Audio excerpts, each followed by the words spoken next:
What's going on, guys? It's Rob from Heroes Avenue. Happy Friday. I hope you guys are all ready for the weekend. In this video, we're going to be talking about two different Batman stories. One has to do with the Flash movie, the Flashpoint storyline, which may be changed in a big way due to the fact that Michael Keaton may be reprising his role, and we're going to talk all about that. The other has to do with the Batman movie directed by Matt Reeves and the comments that Zoe Kravitz had yesterday. I know Darren talked about it yesterday, but there's a big or actually a small part of those comments that were overlooked that may have some big implications about the Batsuit and something different that we may get in the movie. So we're going to talk about that those aspects of the quotes that were overlooked from yesterday's video. So let's get into the first topic today. The first topic is going to have to do with the Matt Reeves Batman movie, and not necessarily the movie itself, but the Batsuit. And we're going to have to go ahead and look back at the quote that Darren talked about yesterday, the quote by Zoe Kravitz, and we're going to go ahead and look at a small portion of that quote that was kind of overlooked in yesterday's video, and we're going to talk about it. So let's go ahead and just remind you guys about what this quote says. So I'm going to read it to you right here. This is Zoe Kravitz talking about Robert Pattinson, obviously. So it says, good question. First of all, he's a really good actor. He started out as this kind of teen pop sensation that I think we all kind of saw through his work that there was a lot more going on. He's a really interesting artist, and that is very much Batman in a way. We have the illusion of Bruce Wayne, and then we have Batman in the shadows that has a lot more complicated things going on. So just in that, I think he's perfect for this role. He can relate in that way, and he looks good in the suit, man. He looks good in the suit. That's a good jawline. But he's just a great actor, and he brings so much to everything he does. I think that it's really hard. It's a really hard role because people are expecting a lot. It's also it's restricting in a lot of ways. You're wearing the suit, and you can't see their eyes. You can only move in a certain way.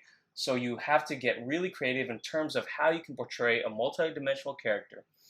He's way up for the challenge, and he's really interesting, and he has really interesting ideas already. I think he's perfect casting. And I apologize if I misread a little bit of that, just because I don't have my glasses on, a little blurry. But obviously, Darren talked about yesterday how he's a perfect choice. He talked about, obviously, Robert Pattinson, the criticism that has been thrown at him, how maybe it's not criticism that's really fair criticism, and yeah, Darren talked about that yesterday in yesterday's video. But what I want to focus on in today's video is this little section right here. It says, also it's restricting in a lot of ways in regards to the suit. It says you're wearing the suit, you can't see their eyes, you can only move in a certain way. So you have to get really creative in terms of how you can portray a multi-dimensional character. So obviously, there's been stories in previous Batman movies about how the actor complains about a suit not being able to move in it, with the suit being so restrictive.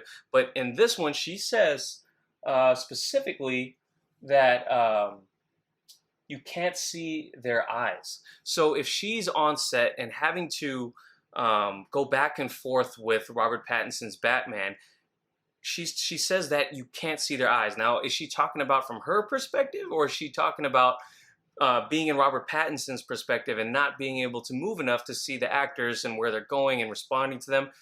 I happen to think she's talking about from her perspective. You can't see his eyes.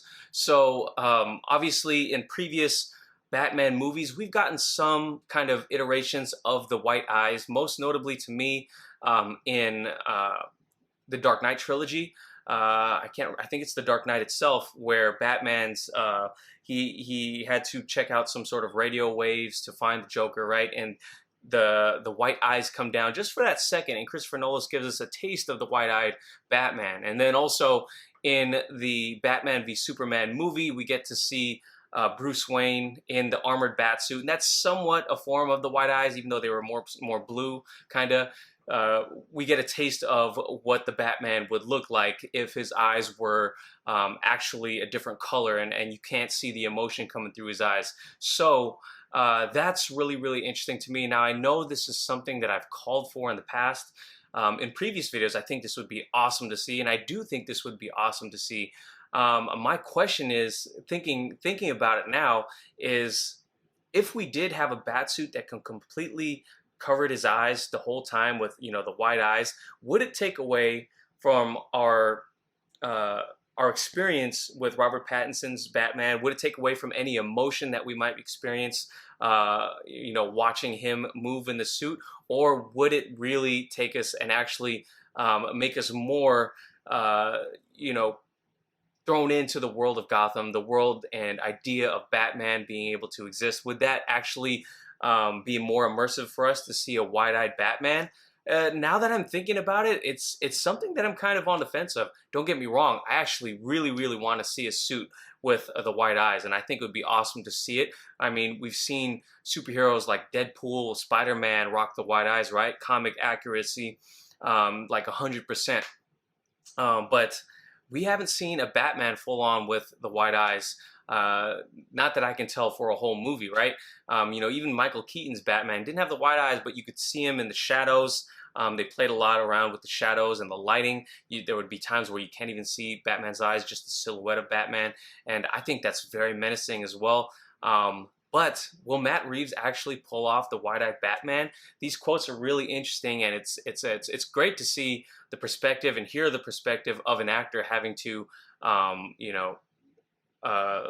act alongside of someone in which you can't see their reaction. It's almost kind of like hearing actors talk about acting while on a green screen all over the place. A lot of actors kind of despise these big budget movies because of the fact that they can't really they can't play off of the actual scene. And in this case, Zoe Kravitz, it's going to be hard for her to actually play off the emotions of Batman potentially, and again, Zoe Kravitz is a great actor. I'm sure she'll do fine, and I'm sure Batman and Robert Pattinson will do fine. You guys know me. I have full confidence in Robert Pattinson, despite what you guys may think are criticisms. It's fair to criticize something while still being excited for it. And that's in terms of, the look of Batman. At first, we didn't really like the suit. At least I didn't. And obviously, a lot of things have been thrown around about his physique, which is even addressed in these comments here.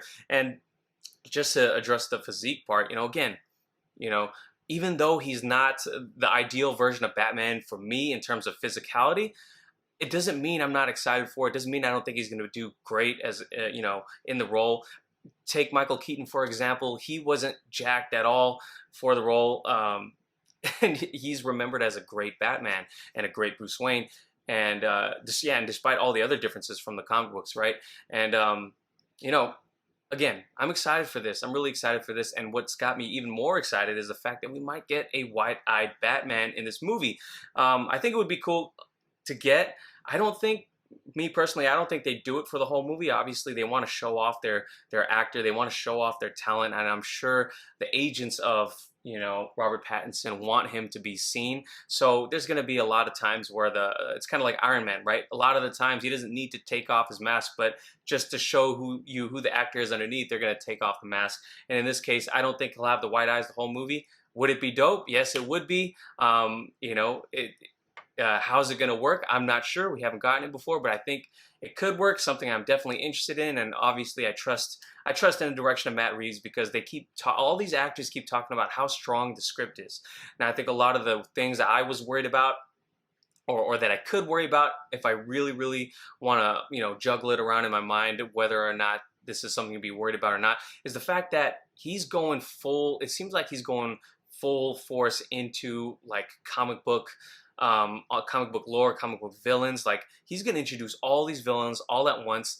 The only time where it felt like there was a lot of villains thrown at us at the same time was something like, the Joel Schumacher movies, rest in peace.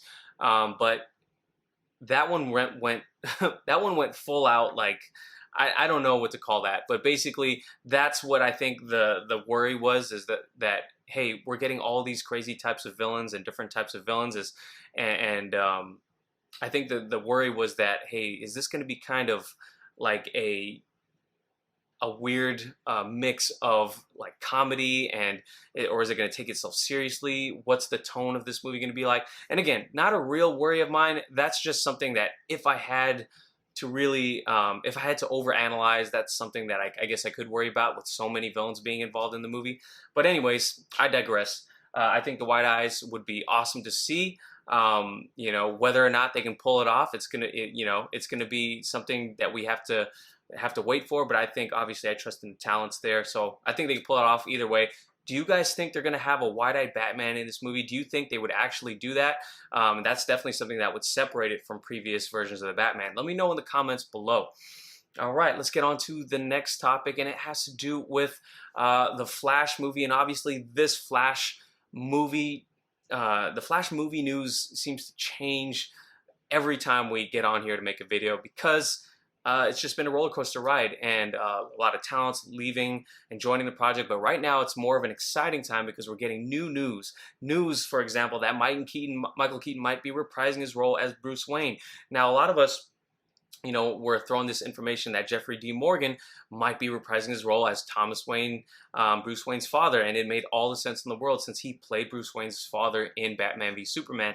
A lot of us have been excited about it for years now, but we have this article out, and there's other people, you know, scoopers on the internet that have also talked about this. So we have this info. I have this screenshot from a Hollywood Reporter article right here. It says, I'm scrolling down deep into the article right here, and it says, I'm going down. It says here, Michael, and it says it, you know, kind of little bullet point, right? It says Michael Keaton is in talks to return as Batman, and by Batman we also mean Bruce Wayne. Despite pesky rumors from certain corners, there is no Thomas Wayne in the script. Sources tell us. Also, Keaton would appear in costume. All right, that is some revealing news to me, because I think when I did my initial reaction video to this whole news, I was excited that both of them might be involved potentially, and I think they might still be able to do it. You know, changes could happen behind the scenes, but the fact that Hollywood Reporter says their sources say that Thomas Wayne's not even in the script, man, that's a huge change to the Flashpoint role. Obviously, Thomas Wayne is kind of this, especially if you think about the end of the Flashpoint storyline, in which Thomas Wayne, you know, kind of ends Reverse Flash in a way. But basically, Thomas Wayne, I guess you can say he can be easily replaced by a different version of Bruce Wayne. But again, you won't get that payoff moment at the end of the movie. Or the end of the storyline in which the Flash delivers a note from Thomas Wayne to Bruce Wayne.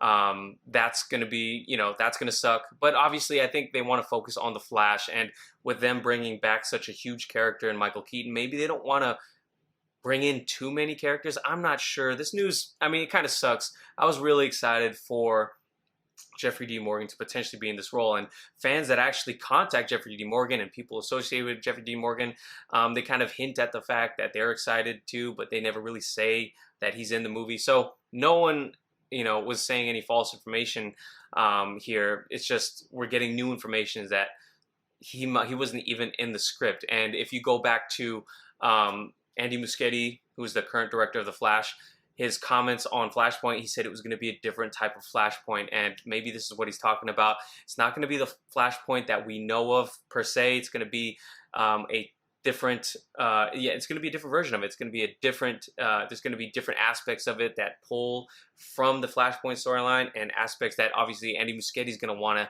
interject in there, depending on what chess pieces he has to play with, right? So, you know, a little disappointing for me. And again, this news may change, so I'm not going to get too hung up on it right now. But what do you guys think? Do you think this movie can work without Thomas Wayne, especially if it's just Michael Keaton's character playing the role of Batman, or the alternate version of Batman instead? Let me know what you guys think in the comments down below. So that's going to be all for today, guys. Stay tuned for a video this weekend in which I go ahead and read through and sort through some of the comments from the comment section. Until then, guys, have a great weekend. Peace.